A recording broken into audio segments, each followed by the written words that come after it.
How many times have you said to yourself, I'm going to succeed, and yet you keep coming up short? You probably noticed that high achievers with heart do things differently, but you just can't put your finger on it. You're curious about why high achievers accomplish more and have more satisfying relationships. It's because success is the result of your mindset and the consistent actions you take. This show is designed with your success in mind. By revealing these powerful patterns of our dynamic individuals and guest experts, you can model what they do and apply to your future success now. Let's roll up our sleeves and get started. My name is Brigitta Hoeferle, and this is the Success Patterns Show. And welcome everyone to the Success Pattern Show. It is my distinct honor. We are here to give you the golden nuggets. I'm sure that you have something to write on and write with, because success patterns are more valuable than ideas. Let me explain. Ideas, while very powerful, require trial and error and a lot of time to put into action. Just think about manufacturing. First, you have an idea, then the proof of concept, then a working prototype, then small production batches, and finally, full-scale production. This takes months, maybe even years. And you have maybe met some people who are collectors of ideas and they do little else. Forget everything you have heard about ideas. You're not looking for ideas. You are looking for success patterns. Success patterns are different. Success patterns are better. Why? Well, success patterns are proven, have a logical sequence of steps to follow, have an action imperative, and deliver consistent results. In today's content-rich program, you're going to learn valuable success patterns because we have a special guest today. She's a children's mental health specialist, and I'm going to call her an overnight success. I'm pretty sure we're going to dive deeper into that. She's a passionate, beautiful being, and her passion is all about children's mental health. And she's giving not just the children, but the educators, the parents, the people around these children tools that they need to make, to get through daily life and to actually make choices, good choices that will impact them in a positive way and that'll reduce levels of anxiety that, gosh, we know people are suffering globally from. From an entrepreneurial perspective, she is like I said, an overnight success, but it took her 3 years to land on her why, her purpose, why is she doing what she's doing and helping others to avoid making the same mistakes. Her mission is to empower, to make conscious and positive choices in all aspects of our lives. We've been taught to be reactive rather than proactive when it comes to our well-being, inner and outer. So why are we waiting for symptoms to appear before we even take action? It's a really good question to ask. So let's put some strategies and tools in the hands of our educators, in the hands of our children, in the hands of our parents, in the hands of our administrators, so they can then solve everyday problems the positive way and build empathy, another big word, self-compassion and kindness. Holy cow. Children are our future, and we got to teach them well and lead the way. We have the power to make this world an incredible positive place, and it starts with us, the adults, right now. So I am super excited to have Lynn McLaughlin here with us. Lynn, so good to have you. Thank you for being on the show. Thank you. What a beautiful introduction. Thank you so much, Brigitta. Thank you for saying Brigitta so nicely. Oh, that's right. So mental health, kids, where does this come from? Oh boy. Well, 35 years as an educator. In all kinds of roles, starting as a teacher, a consultant, a principal, a superintendent, now teaching in post-secondary. And over time, we all know over the last decade, even longer than that, And there's not a teacher I know, and I know a lot of teachers who can say that there isn't a child in their class, whether we're in kindergarten all the way through post-secondary, that is struggling to some degree with their mental health, debilitating anxiety, starting with anxiousness, debilitating anxiety, kids who can only come to school for 1 period a day or can't come to school at all. We have day treatment programs for 5-year-olds.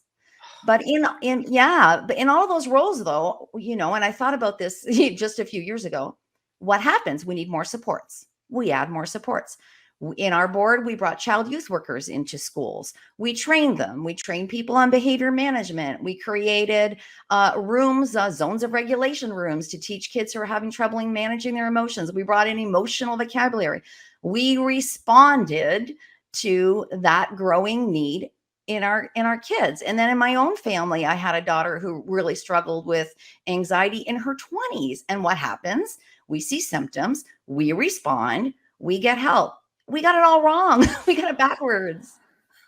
We got it backwards. We got to be starting when they're born. We got to start to give them the tools before they're 10 years old, even 8 years old, when we know those are the informative years, right? Yeah, that's where it all comes from for me. And I agree with you on so many levels, from educator to educator, from mom to mom, from administrator to administrator, right? There's so many parallels that you and I have. And I wonder, in the time that we learned, in the time that we took our training, and of course we're leaders and we're ongoing learners, we weren't prepared for the pandemic. We weren't prepared for this, mental health avalanche that came towards us as parents, as educators. But was it real? I think and I don't want to overgeneralize this, but was it all due to the pandemic, or have we missed the signs leading up to the pandemic and through the pandemic? Before the pandemic, they said 1 in 4 of us is going to experience a mental illness in our lifetime. So it's pretty clear we've been doing it wrong all along. If a quarter of us are going to struggle to that degree during our lifetime, and I don't want to simplify, there's very complex reasons for mental illness, neurology, and all of those other kinds of things. But we have been responsive. And I mean, I live in Ontario. We get a letter in the mail. It's time to do this. It's time to get your mammogram. It's time to, we're doing it. We got to get back to the other end of it. And we as adults now, your introduction was fantastic. We have to look in the mirror, because it drives me crazy, Brigitta, when I hear people say, "Oh, it worked for me. Wow, we just got to build some resilience in these kids." It's an entirely different world. It was a different world before the pandemic, and boy, did that exacerbate things. It is a very different world, and we've got to go back and say we have to do it differently. We should have been doing this a long time ago, and many places in the world are. Many places have. There's countries in this world where mindfulness, or whatever term you want to call it, is embedded in their curriculum. It's something they do every day. It's happening. So how can we be? Because clearly we cannot go into the past and change the past. But from here on forward, from right now, what can anyone do? In terms of mindfulness, in terms of empathy, in terms of recognizing not one child is the same. May they have, dare I say, abilities and different abilities. What can we do? Because it's for the untrained eye, for the untrained ear, it's hard to see, because I had just had this conversation with a parent the other day, and she made such a clear point. She said, a child or a person with an amputated leg, we're not going to send them up Mount Kilimanjaro by themselves, because it's very obvious that person is missing a limb. Now, mental health is it's not written all over us. There's not one thing where we can say, there's this, and therefore there's that, right? So how can we be more mindful, even if we don't have those lenses yet? $1 million question. Yeah, I think we're talking about hidden disabilities too, right? And that can take on a lot of different forms. But what I've researched and what I've learned, and I've got a partnership with my niece, who is a social worker. So we've got the clinical piece there, as well as my educator piece, and all of the experience between us. we have to be thinking about emotions differently. And the words, you've said this before in a past show, emotional literacy is a term that's really, really overused, but to understand what that actually means is, so teaching emotional vocabulary. I think I heard the other day, there are over 1,000 different emotional words. I don't know what they all are. That blows my mind. There's over 1,000 of them. It's not happy, sad, glad, mad. And then teaching the kids to say, I know I am angry. I know I was just in a kindergarten class and it was so fun doing the drama thing. Show me what angry looks like. And they can describe it. I see tenseness in my face, my arms, I'm breathing heavy, my face is turning red. But then to say, why am I feeling angry? And then what are they going to do to get out of it to a positive outcome, as positive an outcome as possible? Our emotions are here for a reason. They're telling us something, but we've got to learn to manage them rather than them shutting us down. And they're shutting down a lot of our kids, a lot of our youth, and a lot of us now. So I think the first thing is we have to understand that process and then do some deep thinking ourselves, because most of us were not raised to talk about our feelings openly. That's tough. Once we start to do so, it becomes a little bit easier. Yeah, I rewatched Brene Brown's TED Talk on vulnerability. Oh my gosh, I think I can recite it at this point almost verbatim, but I love it so much, and I've studied her getting ready for my TED Talk. But the vulnerability side, the true vulnerability side, not the going on social media and going and kind of thirsty of, oh, look at me, that's not vulnerability. But a lot of people make that mean vulnerability. That's how a lot of people nowadays also kind of package emotional intelligence of what that means, and different people and different groups of people make it mean different things. So the mindfulness, the education around how can we be more empathetic? How can we learn to detect these big emotions, right? You mentioned big emotions earlier, and how can we then give tools to cope? So what comes after that? Once now someone has a platform to be vulnerable and to be aware and to detect that this is going on, now what? Now we have to learn those tools and strategies. So that's what it comes down to for me. And I'll tell you, when I was working with my niece, I had no idea there were step-by-step strategies that I could be modeling and teaching for my kids. And once I learn them myself and start to practice them myself, then our children see us doing it and they practice it as well. It's okay to show people that we're angry or we're worried or we're scared, but we can also model how we get through that. So some of the evidence-based strategies, we all know deep breathing, right? Well, we can talk about deep breathing. You can call it whatever you want to call it. There's all kinds of different ways to do deep breathing, which I've learned from my niece, Amber. But we can teach kids how to calm their minds by using that as a strategy. We can teach them 2, 3, 4, 5 years old. We just did it with kindergartens yesterday. And boy, do they catch on fast. If they practice that and practice that and practice that, that's one strategy. There are countless strategies out there. We learn them ourselves. We model when we're upset, because it's okay to be upset. But when we blow up, and of course we don't blow up. Blow up, we all get upset in a certain way. Hopefully we don't blow up in front of our children. If we can model how we get through that, like, okay, I come home from work and it's been a horrible day and I'm really upset. It's all right to say to my kids, I have to take 10 minutes. Mom's going for a walk. If you've got little people, I'm going to go sit in the other room with my earbuds on. I have to listen to some music or read. And then you teach them, I'm upset, but this is the way I use to calm down. What works for you? And when they're upset, you help them work through a routine that works for them. It might be going for a walk out in nature. It might be having a bath. It might be whatever it is, but modeling for them. But we have to learn those strategies ourselves first. What works for us? That's the key. I think that's the $1 million answer right there. So how do, in order for our kids, because you said it earlier, or I said it in your introduction, children are our future. And the song goes, I believe the children are our future. We must teach them well and let them lead the way. Yes. And we might not just teach, but like you said, truly model. But here's the key. When we model with our own limitations, it's not a good model. Mm-mm. So it's not up to that we teach the children, we first have to teach ourselves. We first got to pour all of that knowledge into us. And when I say us, I mean the adults, the educators, the parents, the administrators, the you know, whoever works with these children. That's where it starts.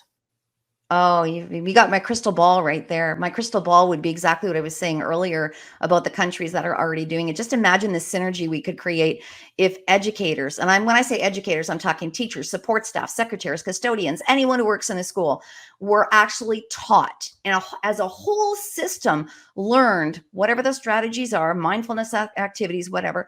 Those kids are then going to go home. First of all the educators will be healthier. They're going to feel better because they found a way to manage their emotions positively. And it doesn't mean that we don't still have those bad days. That's okay. Kids go home, kids model it, parents learn it. I just think the whole thing could really, oh my gosh, the future of kids, if we could start to do this in childcare centers, what a difference it would be. You know, people, we hear all these angry people all the time. Well, imagine a world of empathy where kids can actually recognize there's someone, that person is lonely sitting over. I'm going to go do something about that. And I can tell not just because they're sitting alone, by their physical characteristics, by the emotions that I'm seeing.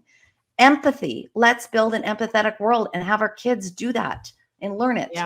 Yeah. Model it. Exactly. And that's one of the laws that I teach, right? Everything is about expert modeling. And so there's that word of expert, and the experts got to do a really good job in modeling it.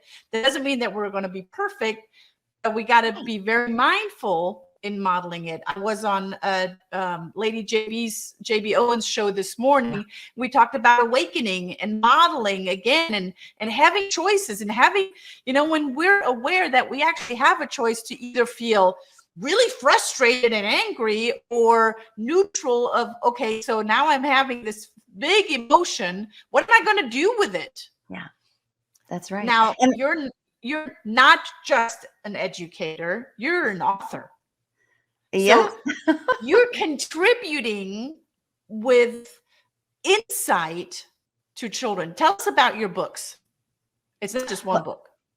Wow. Yeah. So the book series, I've written a few others, but the book series is called The Power of Thought. And so my partner, she's also my niece, Amber Raymond, she's a social worker, and I was just out for a walk. It was 2 years ago, January. And I just did, you know, why are we doing it backwards? Why aren't we being proactive? Why aren't we giving? And I called her and I said, Amber, do you want to write a book with me? And it turned out to be a series. It's now called The Power of Thought. And we just created this make-believe planet we called Tezra. And it's so, if you're an author and you're doing things on a fictional basis, it's such fun because you can make it anything you want it to be. And it was Amber's idea to name the characters after crystals, because every crystal is unique and they have very positive healing principles around them, right? But every book, there's 4 books out. The 5th book will be the end of this month, teaches an evidence-based strategy. So kids on this planet zoom out, they don't walk, they hover, they fly. And we take them into a situation that any child can relate to and introduce all of those emotions. And they all glow in the color they're feeling because they haven't managed to control them. They don't know how. So every book we take them through, and at the end, they're all glowing green and they figured it out. It doesn't mean they didn't have a tough time, but they're in a place where they can manage those emotions in a positive way. We're really thrilled with it. We're doing parent community presentations now. We're in schools, and you know, lots of, and boy, when we do deep breathing with a gym full of parents and guardians who haven't practiced it before, it's quite an experience. But you know, they're all there for a reason. They want to learn, they want to understand, they want to know, and we learn every time with new questions that come from them too. It's just been so inspiring out in schools reading to kids. Oh my gosh, wow! It's just when I'm like, I know when you say a gym full of people and they're all breathing in sync, and you're all in there for the same reason. That gives me the goosebumps, because that's truly that ripple effect that so many people are talking about. And it's not millions and millions. It starts with our community, it starts with our school, it starts with at home with our own kids. It starts right there to truly make a difference.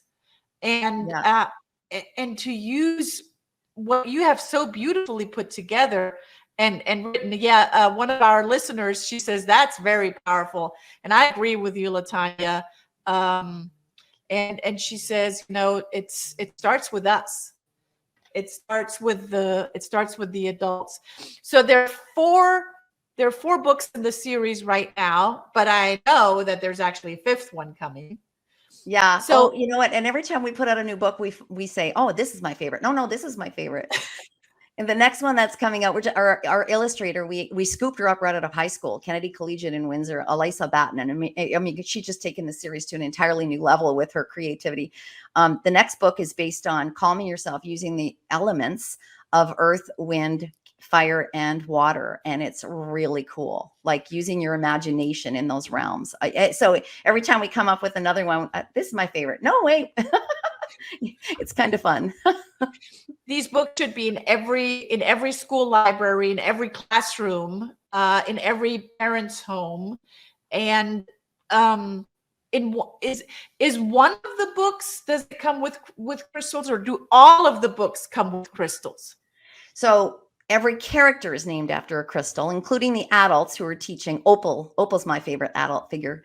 Wears a great big brimmed hat. And we never see the faces of the adults, which is kind of cool. It reminds me of a couple of comedy series from my day. But crystals really accompany all of the characters from all of the books. So we do have a set of crystals we have with little accompanying guides. Carnuli is the name of the character. How does that relate to the crystal? And then you get to look at the crystal and say, oh, wow, this is really individual and kind of neat. But you can buy every book. There's no order. You can buy the third. You can buy whatever book you can buy. I can calm my mind if you want, because that's the way you want to do that. Or I can check my senses, or I have choices. You can buy them individually or as a set, but the crystals will go with every single one. It's perfectly fine. Yeah, it's really kind of cool.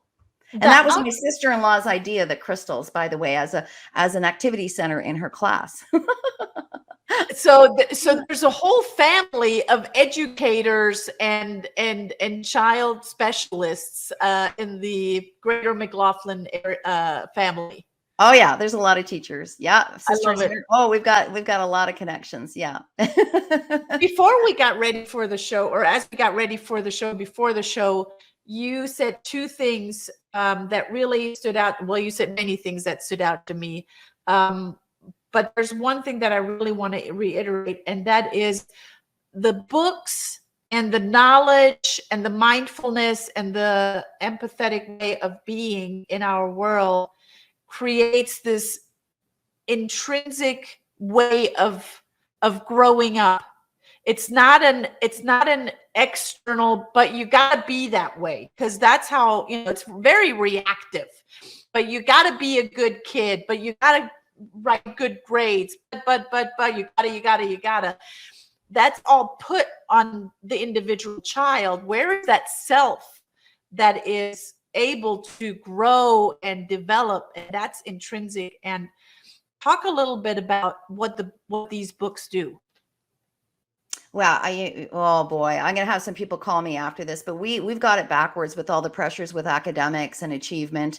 If we could be focusing on well-being, oh my gosh, even pilot it in a group of schools, for Pete's sakes. It would be fantastic if the Minister of Education in the province of Ontario would say, we're going to put well-being as part of the curriculum all the way back down in early years. Wow. And then train the teachers. But it's more than just, so I'm the teacher, right? So with every book, we also have an educational guide. What questions do you ask when you're looking at the cover? What do you ask when you're in the middle, when you're reading it, afterwards? And then we have little fun caricature sketches that children can take and apply something that's happening to their own lives. So they take that strategy and learn it and say, this is what will work for me this time. Then they can start to practice it. Then they practice. If I have choices as the example for now, they can use I have choices every single time something happens and they think they can only do A or B. No, there's so much more out there. And if you know you have other options, that anxiety, well, I don't have to do that. I don't have to, wait a minute, hold on here.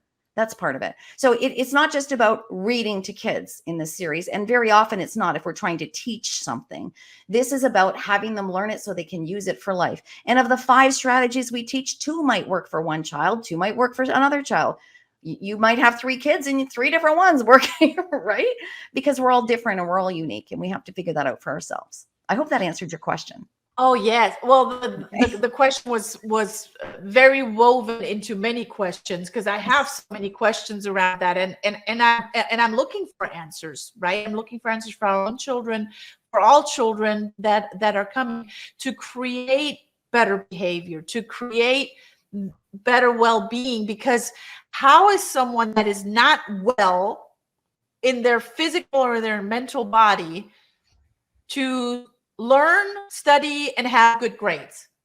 No, That's you just go back like you to said, backwards.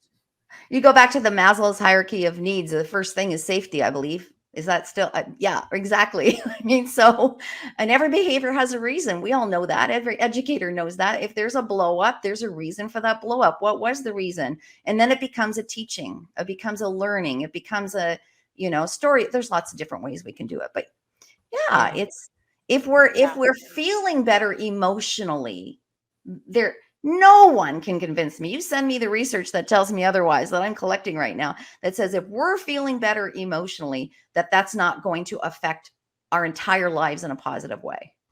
I agree.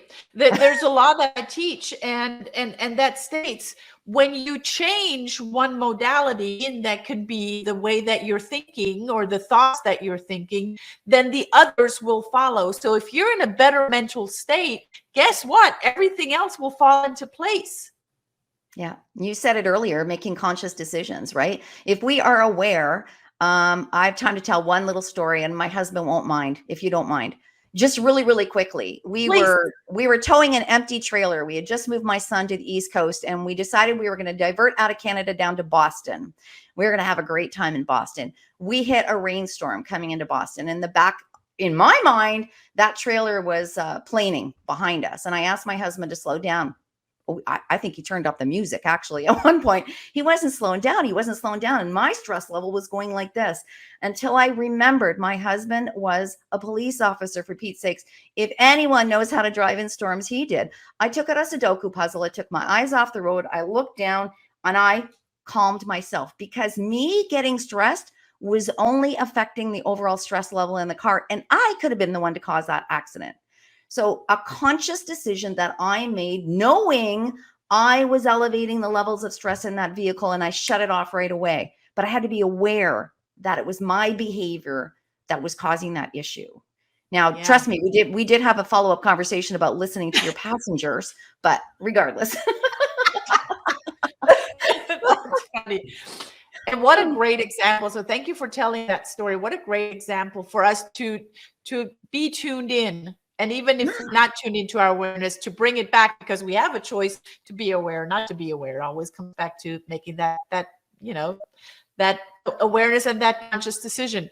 Latanya says, I totally love to experience the book series. I'm glad that she opened that door, because you actually brought a gift for us, didn't you? I did. Yeah. So the 4 books that are out there, if you're listening, you're getting this code. So Brigitta, you're about to give them a discount code. We'll give you 20% off. And we always throw in some extra things when we ship things out by mail too. So I'm definitely getting these books for our school. All you got to do, guys, is go to lynnmclaughlin.com/store/book-bundle or -bundle. So lynnmclaughlin.com/store/book-bundle. And I'm going to spell Lynn McLaughlin, LYNNMCLAUGHLIN.com. So Lynn McLaughlin/store/book-bundle. And here's the discount code. Make a note of it. It's all capital letters, and it's all together, one word, book bundle and the number 4. So book bundle and the number 4, all one word. That gets you all the books with all the belts and whistles for 20% with 20% discount with book bundle 4. This is such an incredible gift. I can't wait to dig into those books. I wish they had them when my kids were little, and I got to say, they turned out really, really cool. Yeah, I do wish to. I do absolutely. Hey, but we only what's the expression? If we only knew then what we know now. That's right. That's absolutely right. So I know people are eager to get in touch with you, Lynn. How do they get in touch with you? Send me an email, lynn@lynnmclaughlin.com. Yep, no problem. So LYNN, no E, LYNN at lynnmclaughlin.com, or simply go to her website, and that is lynnmclaughlin.com. Lynn, last parting words. What would you leave us with today? Self-compassion, everyone. Amber taught me this. I'm a type A personality, but boy, I've come a long way in a few years. We are human. We make mistakes, and it is okay to make mistakes in front of the people we love. We just say, hey, I really blew that. I'm human too. We give yourselves some self-compassion. Love it. Thank you. That's the words I needed for today. Thank you for being on the show, Lynn. Guys, tune in again next week, same time, same place, with another great guest expert. Until then, ciao and bye for now. Thank you for tuning in, and you will notice opportunities to apply success patterns daily while eagerly anticipating next week's content-rich success patterns.